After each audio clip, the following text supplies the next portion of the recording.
আরে কি ব্যাপার, ছাড়ো। আজকে আমি ভীষণ খুশি আছি। কেন, আজ এমন কি হয়েছে? আজ আমি তোমাকে পৃথিবীর সমস্ত আনন্দ দিতে পারি। আচ্ছা, হ্যাঁ। এমন কি করে হ্যাঁ। নিয়েছো তুমি? তুমি এটা জানো তো? এটা দেখো, এই দেখো, এই সমস্ত টাকা।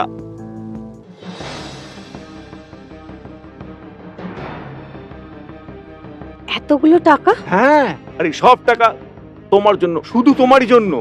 কিন্তু এগুলো আসলো কোত্থেকে? তুমি উল্টো পাল্টা কিছু করছো না তো? আরে ভাই, তোমার আম খাওয়া দিয়ে কথা, তুমি আঁটি গুনে কি করবে? কিন্তু এতগুলো টাকা আর আর হঠাৎ করে তোমার কাছে? তুমি কোনো চুরি চুরি করোনি তো? আরে বাবা, তুমি এই কথাটা শোনো, মনে করো টাকার খনি পেয়ে গেছি। টাকার খাজানা? হ্যাঁ, কিরকম উল্টো পাল্টা কথা বলছো? আমি কিচ্ছু বুঝতে পারছি না, সোজাসুজি বলো না। দেখো, এতদিন শুধু পরিশ্রমের সঙ্গে কাজ করেছি, হ্যাঁ, কখনো কিছু হয়েছে কি তোমার জন্য একটা শাড়ি পর্যন্ত কিনতে পারিনি। কিন্তু এখন দেখো ভাই, যেভাবে পৃথিবী চলছে না, সেইভাবেই চলতে হবে আমাদের। দেখো কত কত টাকা, আমরা সুখে আরামে থাকবো। সমস্ত সুখ সুবিধা আনন্দ তোমার জন্য একদম প্রস্তুত। কিন্তু এতগুলো টাকা তোমার কাছে আসলো কোথা থেকে? দেখো, আমার কথা শোনো, এইসব টাকা তুমি যেখান থেকে এনেছো, যদি ভুল হয়ে থাকে তাহলে এগুলো ফেরত নিয়ে যাও, কারণ আমি এই ভুল টাকার সাথে আমার খুশি কিনতে চাই না। দেখো, এই কথাগুলো তুমি জেনে নাও, আজকে আমি কিন্তু খুব খুশি। আর আমি এটা চাই যে তুমিও ঠিক এরকমই খুশি থাকো, আর আমিও। টাকা শুধু তোমার উপরে এইভাবে আমি উড়াতে থাকবো।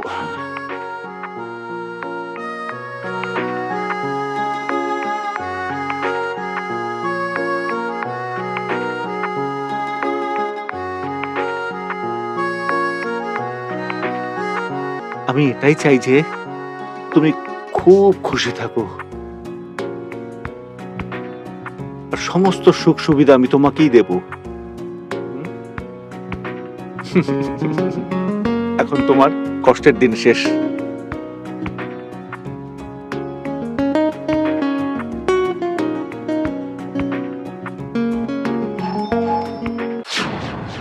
এই এই সময় কি আসতে পারে? কি জানে, তুমি থাকো এখানে, আমি আসছি এক্ষুনি। হ্যাঁ, হ্যাঁ।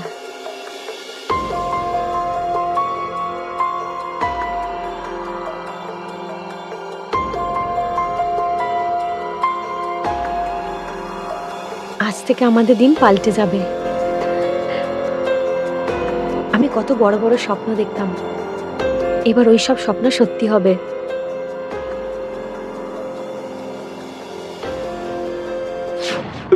ইন্সপেক্টর সাহেব, আপনি? হ্যাঁ, দরজা খুলুন আপনি। কি ব্যাপার, কিছু হয়েছে কি? আপনার বাড়ির খোঁজ নিতে হবে আমাকে। আপনি বোধহয় কিছু ভুল করছেন, আমি কিন্তু একদম ভদ্রলোক। ওই আমার ঘরের তল্লাশির আবার কি প্রয়োজন? আচ্ছা, আপনি ভদ্রলোক তো? ভদ্র লোকেদের রক্ষা করার আমাদের দায়িত্ব। বেশ, এরকম কিছু খবর পেলাম, খোঁজ নিয়ে নিতে দিন আমার সন্তুষ্টির জন্য। যদি আপনি সত্যি ভদ্র, তাহলে চলে যাব আমি এখান থেকে। আরে, এভাবে শুধু শুধু আপনি কিভাবে তল্লাশি নিতে পারেন? আমি যেখানে কোনো কিছু করিনি। দেখুন, খোঁজ নেবার জন্য পারমিশন আছে আমার কাছে, বুঝেছেন? ইন্সপেক্টর সাহেব,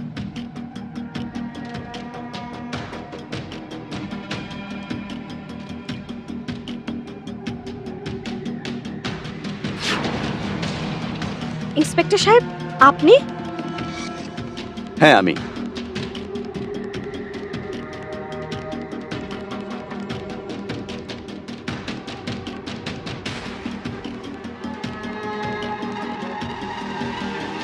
এসব কি হচ্ছে?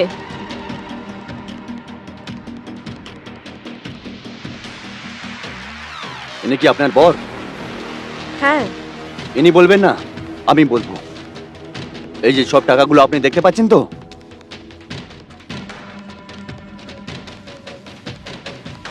এই সব টাকাগুলো ইল্লিগাল হচ্ছে।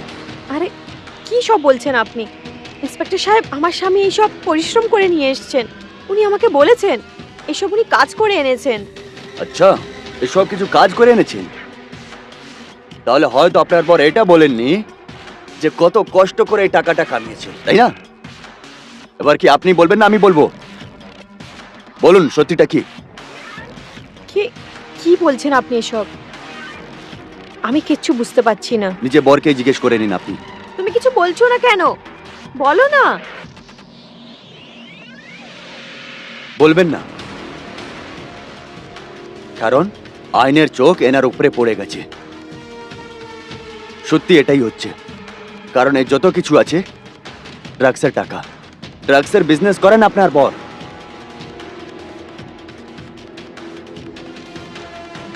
এই সব টাকা ড্রাগস বিক্রি করে পেয়েছো? এসব আপনি কি যাতা বলছেন? এরকম কোনো ব্যাপার নেই। যদি এরকম ব্যাপার হতো তাহলে ও আমাকে বলতো। বলো না তুমি, উনি সব মিথ্যে বলছেন। বলছো না কেন? বলো না।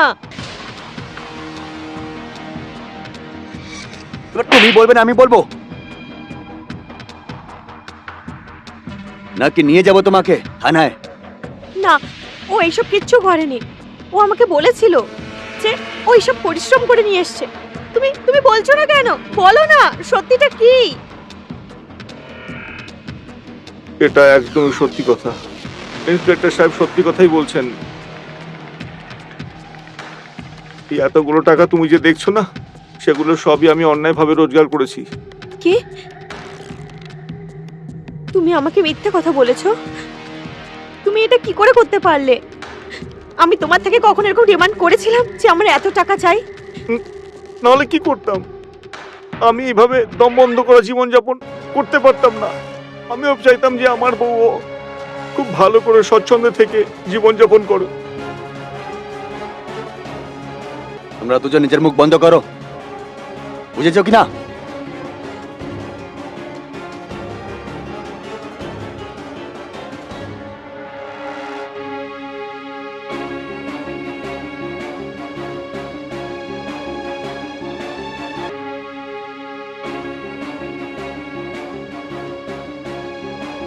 চলো থানায়।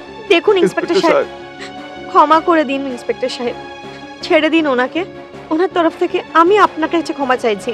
আর আমি গ্যারান্টি দিচ্ছি যে আজকের পরে উনি আর কিছু করবেন না। ইন্সপেক্টর সাহেব, এখানে যতগুলো টাকা আছে আপনি নিয়ে নিন, শুধু ক্ষমা করে দিন। ভবিষ্যতে কখনো ভুল হবে না। আচ্ছা, তাহলে এই টাকাটা আমি নিয়ে নেব আর তোমাকে ছেড়ে দেব?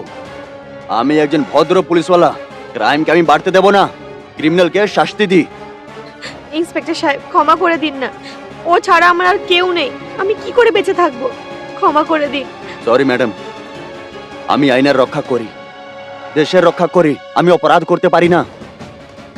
আর এ হচ্ছে অপরাধী, এর শাস্তি তো পাবেই। ইন্সপেক্টর সাহেব, চলো আমার কথাটা চলো। শুনুন। ছেড়ে দিন আমাকে। ইন্সপেক্টর সাহেব,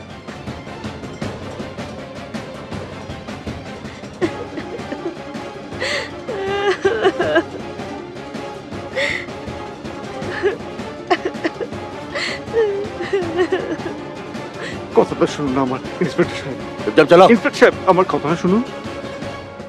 এখানে যত টাকা আছে সব আপনি নিয়ে নিন, কেউ জানতে পর্যন্ত পারবে না। আর কি দরকার আছে কারুকে বলার এইসব? আর তারপরেও না আমার কাছে 2 লাখ টাকা এক্সট্রা রয়েছে, যদি চান সেটাও আমি দিয়ে দিতে পারি আপনাকে। আমাকে আচ্ছা। ছেড়ে দিন ইন্সপেক্টর সাহেব। তাহলে তুমি আমাকে 2 লাখ টাকা আরো দেবে। তোমার কি মনে হচ্ছে আমি ঘুষ খাই? আমি সে কথা কোথায় বললাম? আরে শুধু এটাই নয়, যদি আপনি চান আপনাকে আমার বিজনেসের পার্টনারও বানিয়ে নেব। আপনাকে কিছু করতে হবে না, আমি কামাবো আর আপনাকে তার অংশের অর্ধেকটা দিয়ে দেবো। তাহলে তো আপনি ভাবুন কত টাকা হয়ে যাবে। হ্যাঁ, বুঝতে পারছেন আমার কথাটা? তাহলে তুমি আমাকে বিজনেস পার্টনার করতে চাও? হ্যাঁ আগে পার্টনার আগে আমরা দুজনই? হ্যাঁ। আচ্ছা, এটাতে কত টাকা চলে আসবে? আরে এতে তো অনেক টাকা রোজগার আছে ইন্সপেক্টর সাহেব। যদি আপনি এই বিজনেসে যোগদান করেন, কমসে কম মাসে 1 থেকে 2 কোটি টাকা রোজগার আছে আপনারও আর আমারও। আমার কি বুঝে রেখেছো তুমি? আমি আইনের রক্ষা করি, দেশের অপরাধী নয়। চলো আমার সঙ্গে। ইন্সপেক্টর সাহেব, আমি তো আপনার আর আমার দুজনের ভালোর জন্যই বলছিলাম এই কথা। আচ্ছা, আমাকে একটু ক্ষমা করে দেবেন, ভবিষ্যতে কখনো হবে না। প্লিজ আমাকে ছেড়ে দিন ইন্সপেক্টর সাহেব। আপনি যা বলবেন আমি তাই করব। আপনার চাকর হয়ে থাকবো আমি। আপনি যেভাবে বলবেন সেভাবেই চলবো। অনেক বুদ্ধি আছে তোমার, এই হলো না কথা, যেটা আমি বলবো সেটা তুমি করবে। হ্যাঁ, আমি সব কিছু করব। বাঁচতে চাও? হ্যাঁ নিশ্চয়ই ইন্সপেক্টর সাহেব। একটা রাস্তা আছে আমার কাছে। কি কি রাস্তায় বলুন, আমি সব কিছু করব। পাক্কা? হ্যাঁ? হ্যাঁ, ইয়ার এমন কি কথা? দেখো, যদি জেল যাবার থেকে বাঁচতে চাও, তাহলে যেটা আমি বলবো সেটা যদি তুমি করে ফেলো, তাহলে তুমি জেল যাবার থেকে বেঁচে যাবে। না হলে ভুল ভাল কেসে না সারা জীবন ভেতরেই থেকে যাবে, কখনো বাইরে বেরোতে পারবে না। না না, আমি করব করব, আপনি যেরকম বলবেন সেরকমই করব। ঠিক আছে, তাহলে শোনো, তোমার বউকে আমার খুব পছন্দ। এটা কি আবল তাবল কথা বলছেন ইন্সপেক্টর সাহেব? আচ্ছা, আবুল তাবুল কথা লাগছে তোমার? তাহলে ঠিক আছে, চলো। তুমি কি বউকে চাও নাকি ছাড়, এটা ভেবে নাও। আমার কাছে সময় নেই, আর তোমার বউ তো এমনিতেই মরে যাবে। তাহলে ভেবে নাও কি করতে চাও। তুমি কি ভেতরে থাকতে চাও নাকি বাইরে? ঠিক ঠিক ঠিক আছে, ঠিক আছে, আমি জিজ্ঞেস করে এসে বলছি। জিজ্ঞেস করে না, গিয়ে জানিয়ে দাও। ঠিক আছে সাহেব, আপনি বসুন। হ্যাঁ, আমি অপেক্ষা করছি। গো।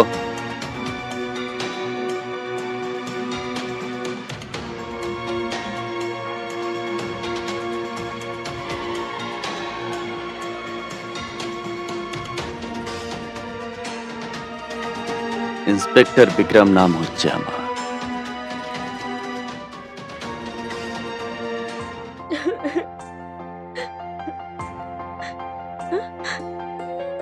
তুমি এসে গেছো?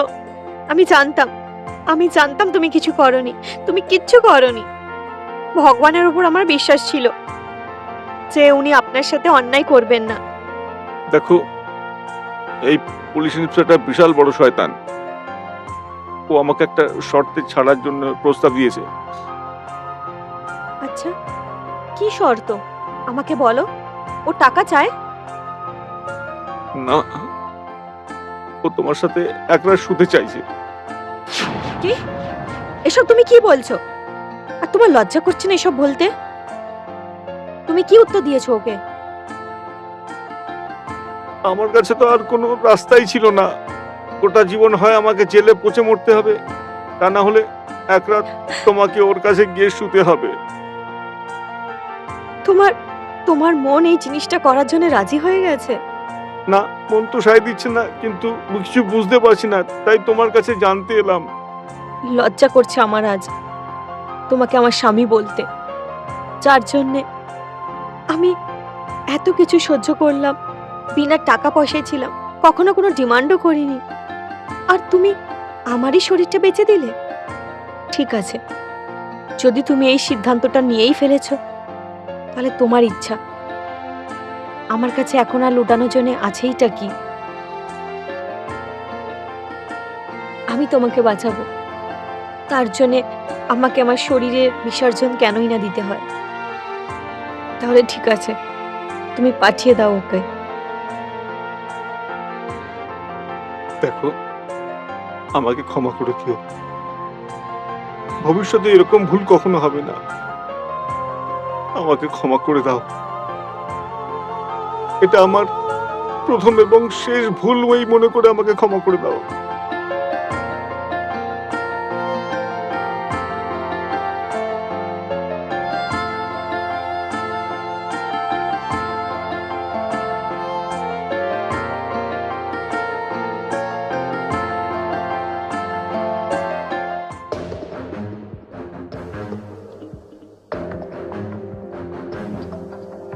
কি হলো? কথা বলেছো কি না? হ্যাঁ, কথা হয়েছে। অনেক কষ্ট করে রাজি হয়েছে ও। খুব বুদ্ধি আছে তোমার। তাহলে ঠিক আছে, তুমি এখানে রক্ষা করো, আর আমি তোমার বউ।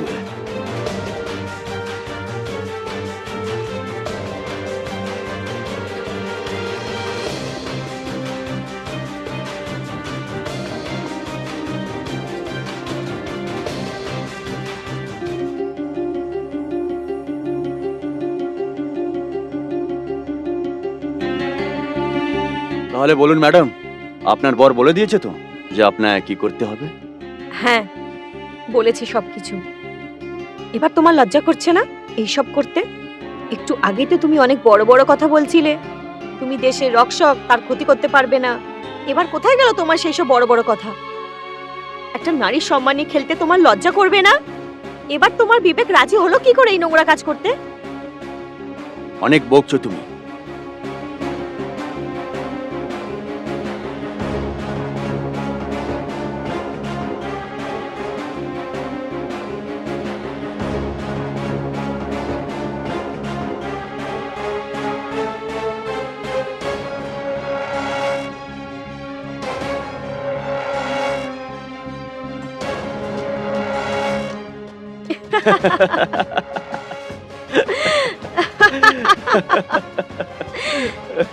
খুব ভালো অ্যাক্টিং করো তুমি।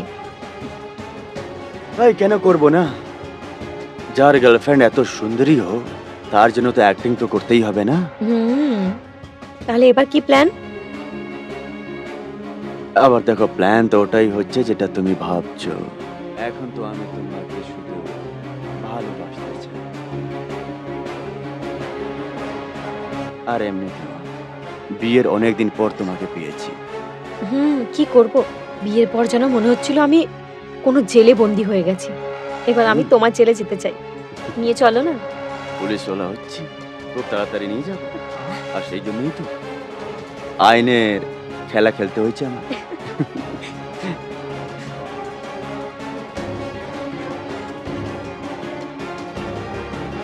আর এমনিতেও বিয়ের পর তো তুমি আরো সুন্দরী হয়ে গেছো। কিন্তু কি লাভ আমার এই সুন্দরতা? ওই বুড়োটা তো কিছু করতে পারে না। আর একটা তুমি, যে তুমি তোমার ডিউটি থেকে টাইমই পাও না। তাই আমি এই প্ল্যানটা বানিয়েছিলাম তোমার সাথে দেখা করার। তাহলে ডার্লিং, আমি আছি তো, এরকম ধারা লাগাবো না, আর এইরকম আদর করবো যে তুমি ভুলে যাবে বুড়োটাকে।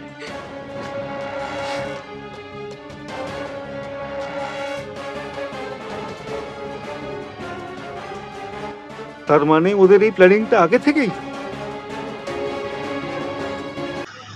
আসসালামু আলাইকুম, বিসমিল্লাহির রহমানির রহিম। শান্তদের চেষ্টায় ঘাটতি দেখছেন না কোচ। খবরটি করেছে দৈনিক ঢাকা পোস্ট। ঢাকা পোস্ট থেকে এখন খবরটি পড়বো এবং আপনাদের সামনে কিছু কথা রাখবো ইনশাআল্লাহ। বাংলাদেশ দলের সাম্প্রতিক পারফরমেন্স খুব একটা ভালো না। আইসিসি চ্যাম্পিয়ন ট্রফিতে ব্যর্থতার পর জিম্বাবুয়ের বিপক্ষে প্রথম টেস্টের প্রথম দিনেও সুবিধা করতে পারল না। প্রথম ইনিংসে 191 রানে অল আউট হয়েছে নাজমুল হোসেনের শান্তর দল। মাঠের ক্রিকেটে ভালো করতে না পারলেও ক্রিকেটারদের চেষ্টায় কমতি দেখছেন না দিন শেষে সংবাদ সম্মেলনে আসা দলের সিনিয়র সহকারী কোচ মোহাম্মদ সালাউদ্দিন। তিনি বলেছেন, আমাকে যদি বলেন প্লেয়াররা ভালো করার চেষ্টা করছে না, এটা ভুল, কারণ আমি কাছ থেকে দেখেছি তাদের সেই চেষ্টা আছে। কিন্তু এটার সঙ্গে তো আনুষঙ্গিক অনেক ব্যাপার থাকে। ভালো কোচ লাগবে, আমরা ভালো কোচিং করাই না।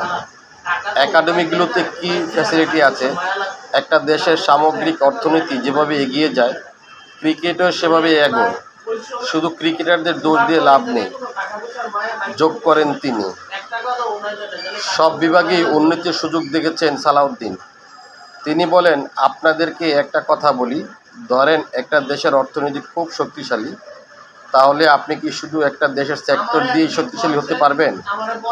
আপনার ভালো অ্যাডমিনিস্ট্রেশন লাগবে, রাস্তাঘাট লাগবে, ভালো মানুষ লাগবে, সব কিছুই লাগবে। শুধু অনুশীলন করে চেষ্টা করলেই হয় না, আরও অনেক কিছু লাগে, যা আপনাদের সঙ্গে আমি বলতে পারবো না। উচিত না বলা, দ্রুত করতে হবে, কারণ একটা দেশের ক্রিকেট স্ট্রাকচার কেমন সেটা সে জাতি ও দল দেখলেই বোঝা যায়, যোগ করেন তিনি। এক বলের সমীকরণ মিলিয়ে যেভাবে বিশ্বকাপে বাংলাদেশ ছক্কা হাঁকিয়ে ম্যাচ জেতালেন স্টেফান টেইলার, কিন্তু তার চোখমুখে রাজ্যের বিস্ময়। যে সমীকরণ তিনি জানতেন সেটা সত্যি ছিল না। 11 ওভারে ম্যাচ জিতলে বাংলাদেশকে টপকে বিশ্বকাপে যেতে পারবেন ওয়েস্ট ইন্ডিজ। সেটা সত্যি না, তবে এখানে জটিলতা কেমন জটিলতা সেটার উত্তর নেওয়া যাক আইসিসির অফিসিয়াল ওয়েবসাইট থেকে। থাইল্যান্ড নারী ক্রিকেট দলের ইনিংস শেষের পর আইসিসি ওয়েবসাইট থেকে জানানো হয় 161 রানের টার্গেট 10.1 ওভার স্পর্শ করলেই ওয়েস্ট ইন্ডিজ যাবে বিশ্বকাপে। তবে সেটা 11 ওভার নেওয়া সম্ভব, সেজন্য শুরুতে 166 রান করতে হতো তাদের। এরপর ছাক্কা হাঁকিয়ে 172 রান করতে পারলেও 11 ওভারে ম্যাচ জিতেও বাংলাদেশকে ছাপিয়ে তারা যাবে বিশ্বকাপে। ম্যাচের গল্পে যাওয়ার আগে কৃতিত্ব দিতেই হয় থাইল্যান্ডের ব্যাটার নাতাখাম চাংথামেকে। তার একটি 50-তে ভর করে ওয়েস্ট ইন্ডিজ নারীদের বিপক্ষে থাইল্যান্ড স্কোর করেছিল 166। থাইল্যান্ডের ইনিংস অবশ্য শেষ হতে পারত আরও অনেক আগেই। ওয়েস্ট ইন্ডিজের নারীদের দুর্দান্ত বোলিংয়ে একসময় 85 রানে 7 উইকেট হারায় ইংল্যান্ড। চারে নামা চাংথামাই একাই প্রাচীর হয়েছিলেন, খেলেছেন 66 রান ইনিংস। শেষ দিকে থাই নারীদের আর কেউই 2 অঙ্কের ঘরে যেতে না পারলেও বলের পর বল খেলে গিয়েছেন, আর সেটাই বাংলাদেশের স্বপ্নটা উজ্জ্বল করেছে বিশ্বকাপের দৌড়ে। 10.1 বলের লক্ষ্যটা নিয়ে শুরু থেকেই আগ্রাসী ভূমিকায় ছিল West Indies. 2 Caribbean opener Hayley Matthews আর কিয়ানা জোসেফ ছিলেন দুর্দান্ত আগ্রাসী। 12 বলে 26 করে কিয়ানা থামলেও অধিনায়ক হেইলি ছুটছিলেন দুর্বারের গতিতে। বাংলাদেশের স্বপ্নটা প্রতি মুহূর্তেই ক্ষয়ে আসছিল। দুর্ভোগ আরও বাড়িয়ে দিয়েছিল থাইল্যান্ডের মেয়েদের একের পর এক মিসফিল্ডিং। তারপরও বাংলাদেশের আশার পালে বাতাস দিয়ে 7ম ওভারের শেষ বলে আউট হন হেইলি ম্যাথিউস। থামেন তার 28 বলে 70 রানের জড়ো ইনিংস। ম্যাচটা তখন সমীকরণ বাংলাদেশ এবং ওয়েস্ট ইন্ডিজের মধ্যে। থাইল্যান্ড যেন বিক্রিয়ার সেই প্রভাবকের মতোই, যাদের বিদায় আগেই নিশ্চিত, কিন্তু পুরো আসরকে প্রবাহিত করছে নীল জার্সিধারীরা। হেইলি ম্যাথিউসের করা ক্যারিবিয়ানদের রানের চাকা সচল রেখেছিলেন তিনি নামা শ্যানেল হেনরি। 17 বলে 48 রান করেছেন। ওয়েস্ট ইন্ডিজ নারীদের 4-6-এর কাছে তখন বাংলাদেশের দর্শকরা অসহায়। প্রতিটা ডট বল যেন টাইগারদের জন্য আশীর্বাদ। এরই মাঝে 9 রান করে আউট হয়ে শেষ মেইল ক্যাম্পবেল। নির্ধারিত 10.1 ওভারে ওয়েস্ট ইন্ডিজের সংগ্রহ ছিল 157। তখন পর্যন্ত টিকে ছিল 172 রান এবং 11 ওভারের সমীকরণ। পরের বলেই বাউন্ডারি লাইনে ধরা পড়েন শ্যানেল হেনরি। আলিয়া অ্যালাইন প্রথম বলে 4 মেরে জমিয়ে দেন সমীকরণ। 10.4 ওভারে সিঙ্গেল নিলে স্ট্রাইকে আসেন স্টিফেন টেইলর। ওয়েস্ট ইন্ডিজের রান তখন ছিল 162। এই সময় 10.5 তথা 11তম ওভারের পঞ্চম বলে 1-4-এ 66 এবং পরের বলে ছক্কা 162 রান নিতে পারত তাদের বিশ্বকাপে, কিন্তু স্টিফেন টেইলর সম্ভবত ভুল বুঝেছিলেন, আর সেটাই আশীর্বাদ হয়ে যায় বাংলাদেশ মেয়েদের জন্য। পঞ্চম বলে স্টিফেন টেইলরের হাঁকানো বল সরাসরি মিড অফের উপর দিয়ে চলে যায় বাউন্ডারি লাইনের উপরে। ছক্কা হাঁকিয়ে জয় নিশ্চিত করলেও বিশ্বকাপটা ওয়েস্ট ইন্ডিজ নারীরা মিস করে যায় 0.01 রান রেটের জন্য। বাংলাদেশের নেট রান রেট +0.639, ওয়েস্ট ইন্ডিজে গিয়ে +0.626 পর্যন্ত, আর সেই 1 বলের সমীকরণ মিলিয়ে বাংলাদেশের ঠাঁই হলো নভেম্বরে অনুষ্ঠিত বিশ্বকাপে। ধন্যবাদ বন্ধুরা এতক্ষণ আমার সাথে থাকার জন্য। তো বন্ধুরা, এতক্ষণ যে বিষয়টা ছিল বাংলাদেশ ক্রিকেট দলের উন্নতি এবং যেই ঘাটতিটা রয়েছে সেটা ওভারঅল পুরো দলকেই বহন করতে হবে। কোনো একটি সেক্টর ভালো করলে হবে না, পুরো সেক্টরটাকে ভালো করতে হবে, যেরকম বোলিং, ব্যাটিং, ফিল্ডিং। তো ক্রিকেট মানে হলো পুরো গেম, পুরো দলের পারফরমেন্স। এখানে একটি কোনো ডিপার্টমেন্ট ভালো করলেই সেটা ভালো না। তো প্রত্যেকটি দলকেই তার সাধ্যমতো পারফরমেন্সে উন্নতি করতে হবে, যেমনটা বাংলাদেশকে করতে হচ্ছে। তো বাংলাদেশ আশা করি সামনে আরও উন্নতি করবে এবং বিশ্বের বুকে বাংলাদেশকে এগিয়ে নিয়ে যেতে সাহায্য করবে। সেই প্রত্যাশা থেকে আজকের মতো এখানেই বিদায় নিচ্ছি। আবার দেখা হবে অন্য কোনো খবরে। ততক্ষণ পর্যন্ত আপনারা ভালো থাকুন, সুস্থ থাকুন, আর আমার চ্যানেলটিকে সাবস্ক্রাইব করে রাখুন যেন পরবর্তী খবরটি আপনাদের কাছে পৌঁছে যায়। আল্লাহ হাফেজ।